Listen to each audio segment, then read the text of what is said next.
Salam sejahtera bagi kita semua. Saya Insinyur Gel Herke Tulungan, dosen tetap pada program studi Teknik Sipil, Fakultas Teknik Universitas Kristen Indonesia, Tomohon. Video ini dibuat untuk memenuhi salah satu unsur pernyataan diri dosen dalam unjuk kerja di Dharma Perguruan Tinggi PDD UKTPT Smart Serdos tahun 2023. Mata kuliah yang saya ampu adalah rekayasa pondasi, mekanika tanah, rekayasa bandara udara, dan rekayasa pelabuhan. Saat ini saya akan menjelaskan salah satu mata kuliah yang saya ampu tersebut, yaitu mata kuliah rekayasa pondasi yang terbagi menjadi dua bagian, yaitu rekayasa pondasi 1 dan rekayasa pondasi 2. Rekayasa pondasi 1 merupakan kelompok mata kuliah geoteknik yang disajikan pada semester 4 dengan jumlah SKS 2.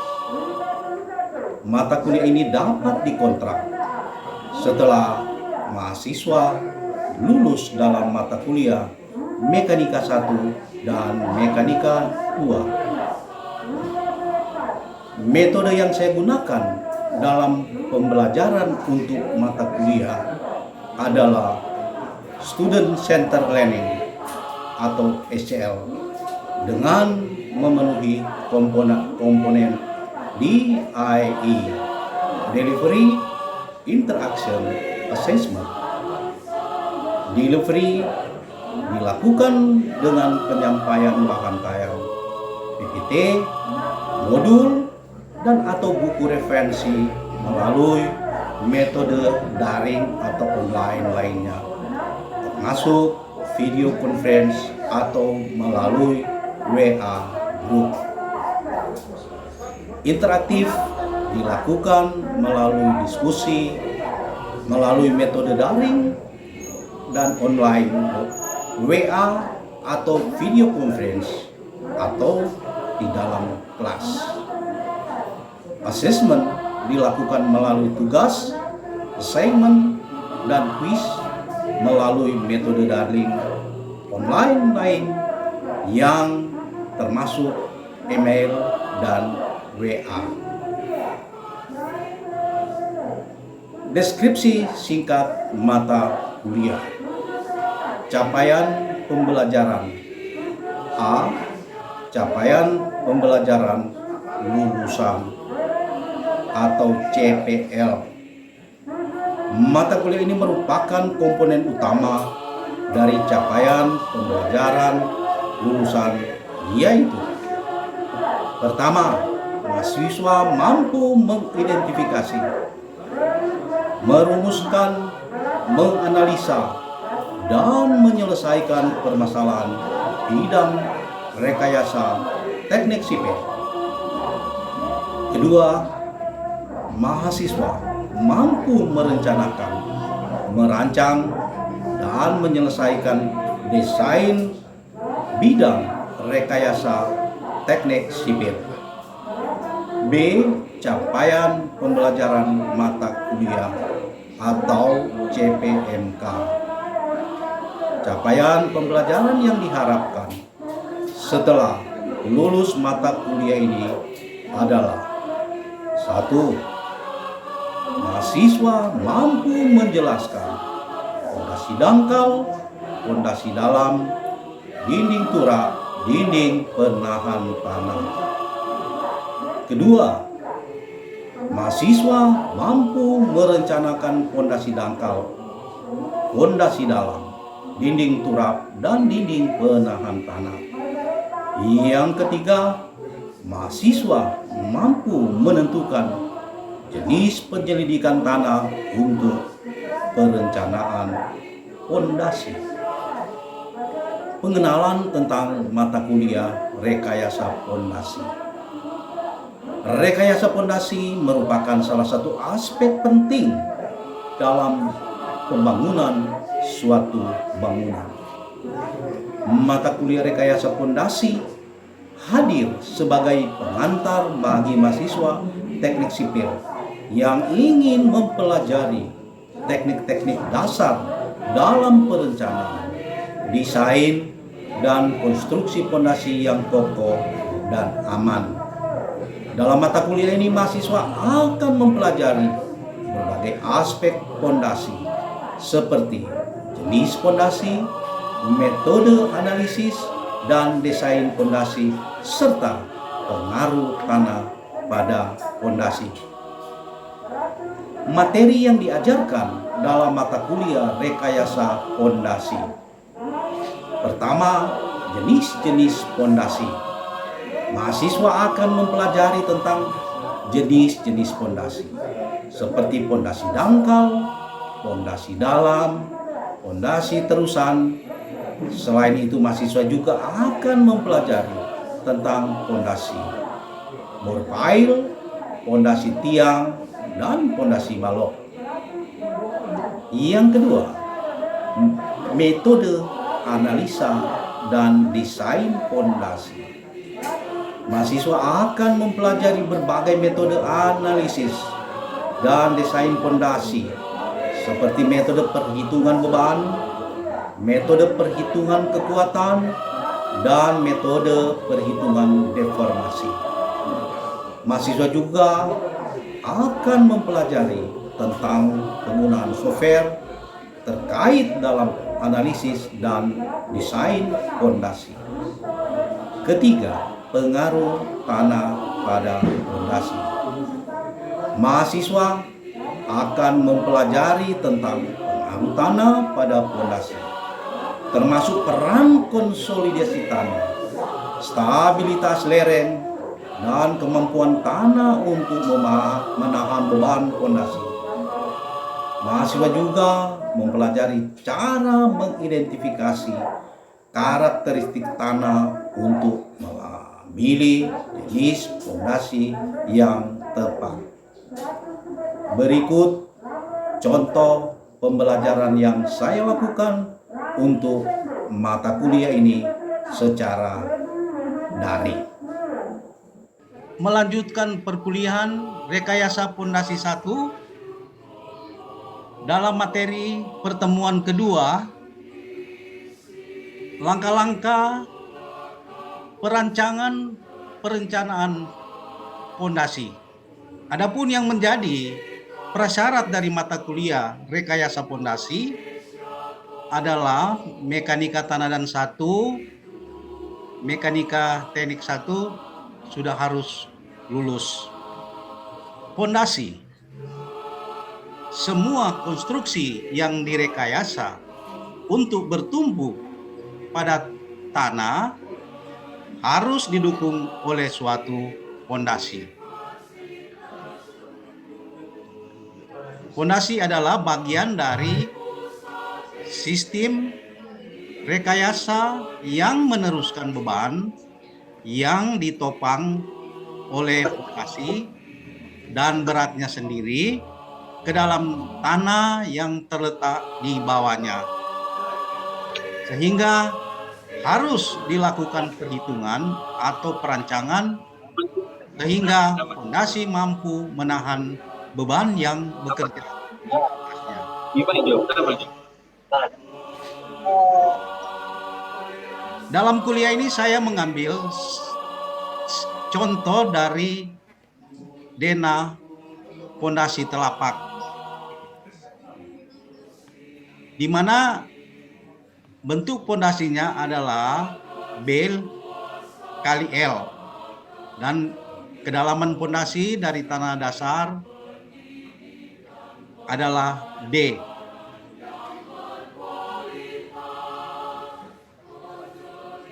Untuk pondasi dangkal, D per B lebih kecil dari 1, di mana D adalah kedalaman pondasi. B adalah ukuran dari pondasi atau diameter daripada pondasi ini dari Joseph Bowles. Di mana pondasi dangkal ini dia mampu menerima beban yang relatif kecil dan secara langsung menerima beban bangunan. Jadi pondasi ini yang sering kita lihat sebagai pondasi bangunan berupa pondasi telapak atau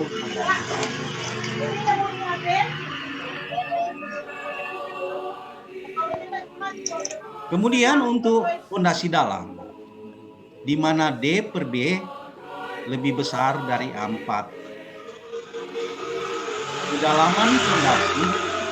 Kedalaman pondasi B ukuran atau diameter pondasi. Di mana pondasi ini mampu menerima beban bangunan yang lebih besar dan meneruskan beban bangunan ke tanah keras atau batuan yang dalam. Pondasi dalam seperti ini banyak kita lihat seperti contoh pondasi tiang pancang, pondasi bor pile, dan jenis-jenis pondasi yang lain.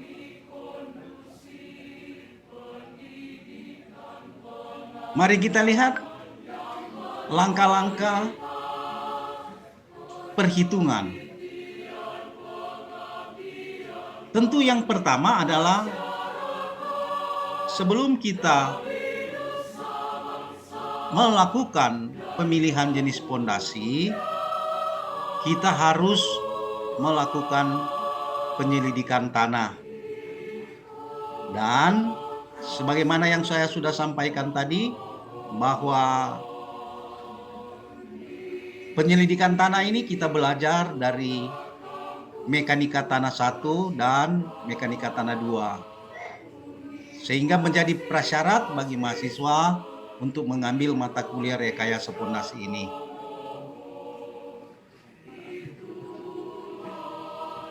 Dari penyelidikan tanah ini kita bisa memperoleh berapa besar daya dukung tanah, di mana kita akan meletakkan pondasi dari bangunan tersebut.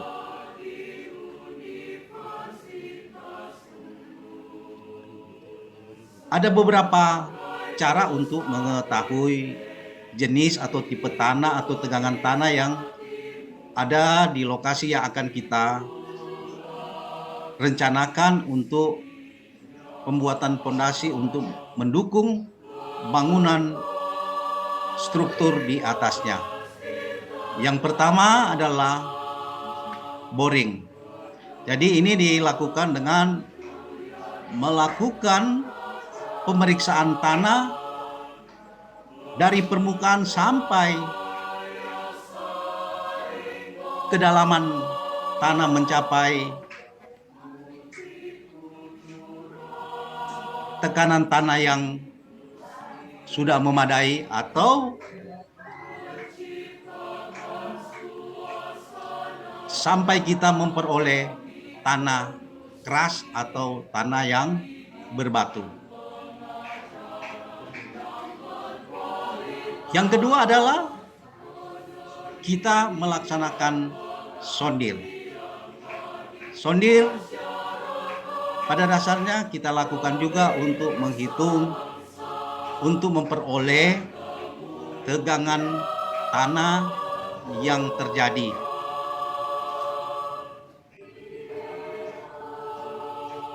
Dari kedua hasil penyelidikan tanah ini, kita akan memperoleh data-data dari keadaan tanah di mana kita akan membangun, kita akan meletakkan pondasi tersebut.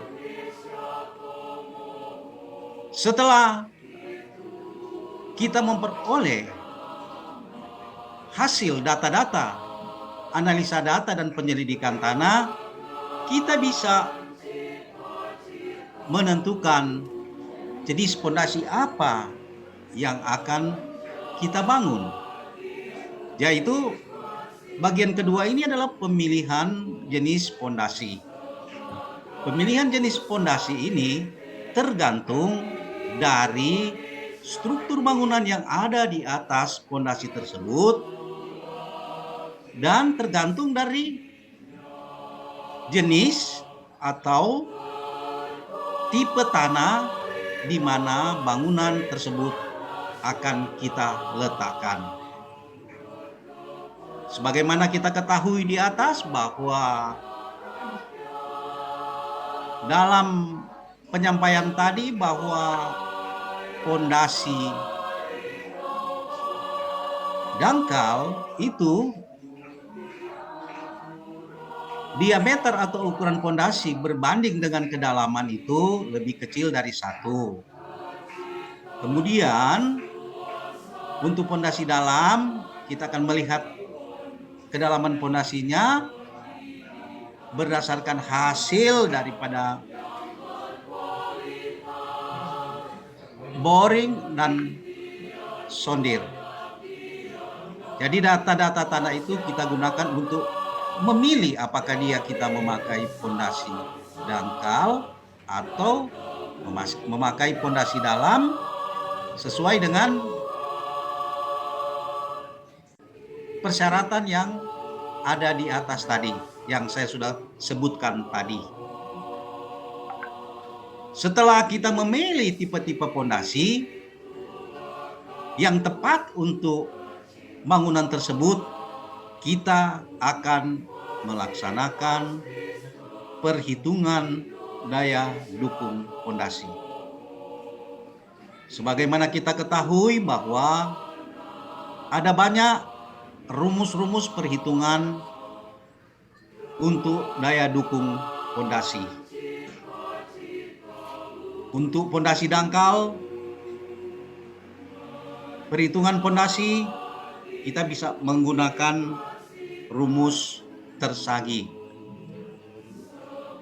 Dan ada juga rumus Meyerhof dan rumus-rumus lain. Jadi data-data yang kita peroleh dari penyelidikan tanah itu kita masukkan dalam rumus yang ada, baik rumus Tersagi, Meyerhof, dan rumus-rumus yang lain. Kemudian untuk pondasi dalam, kita akan menghitung daya dukung pondasi tersebut. Apakah pondasi itu tahanan ujung atau pondasi itu adalah pondasi dalam yang perlu kita lakukan perhitungan yang akurat, baik daya dukung pondasi tersebut maupun perhitungan secara grup ataupun perhitungan lainnya. Dan di mana kita ketahui bahwa untuk pondasi dalam itu banyak yang kita bahas dalam rekayasa pondasi 2. Mari kita lihat hasil perhitungan lewat tes uji bor. Kita melihat di sini bahwa untuk boring kita bisa mengetahui tipe-tipe tanah yang ada lapis per lapis. Kita bisa mengetahui jenis atau tipe tanah tersebut pada kedalaman tertentu, dan dapat kita melihat juga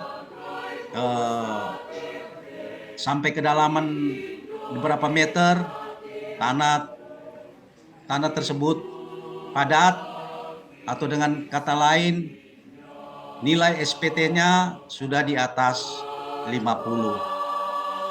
Kalau nilai SPT-nya masih di bawah 20 berarti tanah tersebut belum bisa dijadi acuan untuk penentuan kedalaman daripada fondasi tersebut. Ini adalah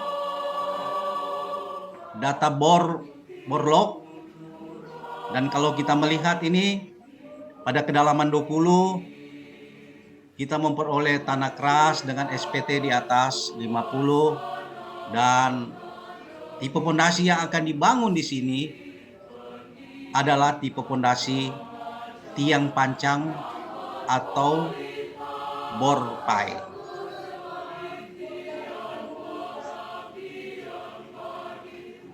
Untuk sondir, kita melihat di sini, ini adalah contoh daripada penyelidikan tanah dengan sondir. Pada kedalaman 2 meter sudah mencapai maksimum, sehingga dalam pemilihan fondasi dalam keadaan tanah seperti ini, kita tidak boleh memilih fondasi tiang pancang atau bor pile karena tidak efisien. Sehingga tanah demikian tentu kita boleh menggunakan pemilihan tipe fondasi adalah fondasi telapak, karena kedalaman hanya sekitar 2 meter.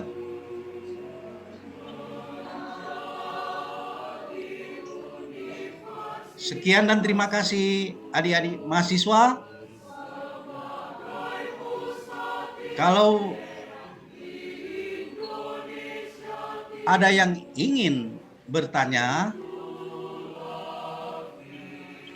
dipersilakan kepada adik-adik mahasiswa untuk memberikan pertanyaan atau kurang jelas. Kalau ke tanah kedalaman 20 meter kurang lebih yang tanah asli, kira-kira bisa menggunakan jenis fondasi apa ya, benar? Ya, terima kasih ini. Ini pertanyaan yang sangat bagus. Sebagaimana yang saya sudah jelaskan tadi, bahwa tipe tanah atau jenis-jenis tanah tersebut menjadi syarat mutlak bagi kita untuk menentukan tipe fondasi yang akan kita bangun.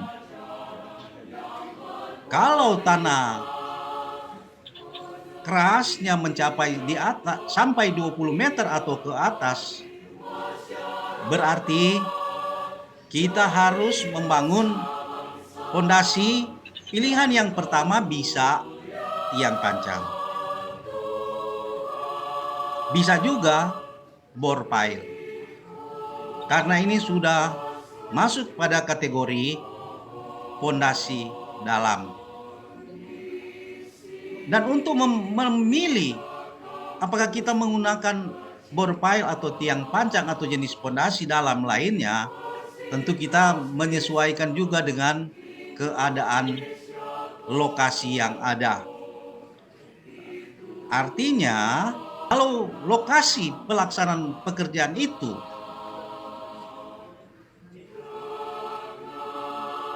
lebih cenderung menggunakan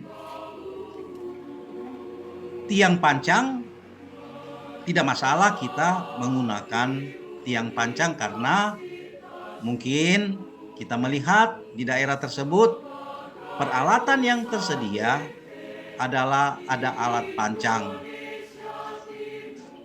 Tetapi kalau kita melihat di lokasi tersebut tersedia juga alat bor pile, tentu kita tidak masalah untuk memilih fondasi dalam tipe bor pile.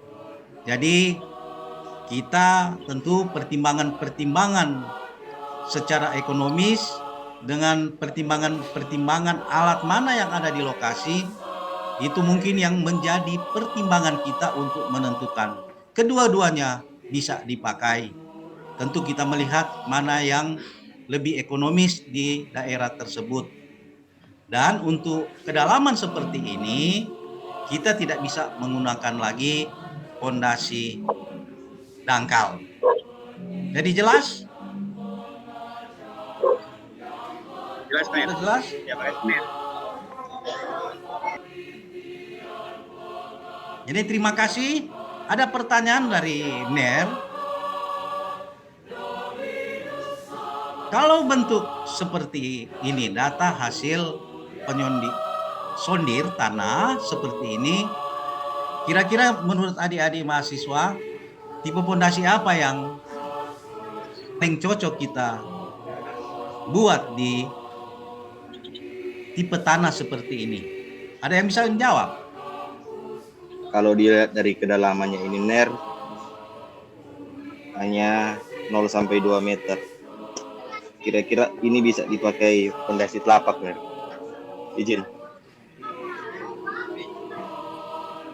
Ya, terima kasih. Jadi untuk kedalaman seperti ini, jawaban dari adik-adik mahasiswa sangat benar. Dan kalau kita menggunakan pondasi sumuran atau tiang pancang atau bore pile, tentu terlalu tidak ekonomis. Dan mungkin kalau kita menggunakan pancang dengan keadaan tanah demikian, tentu terhadap lateral dia tidak akan masuk dalam perhitungan. Dan paling tepat karena hanya 2 meter, kita menggunakan pondasi dangkal. Atau boleh kita gunakan pondasi telapak atau pondasi jalur. Jadi betul jawaban dari adik-adik mahasiswa. Mungkin demikian mungkin yang dapat saya berikan kepada adik-adik sekalian mengenai langkah-langkah perhitungan ini, karena ini bagi adik-adik mahasiswa sangat penting. Setelah lulus dalam mata kuliah ini, adik-adik mahasiswa bisa melakukan perhitungan pondasi, baik dia pondasi dangkal maupun pondasi dalam. Demikian mungkin yang dapat saya berikan. Kita akan ketemu pada pertemuan berikut, pada pertemuan yang ketiga. Tentu atas nama pribadi menyampaikan terima kasih atas partisipasi dari adik-adik mahasiswa untuk mengikuti kuliah Rekayasa Pondasi 1 pertemuan yang kedua. Terima kasih. Shalom.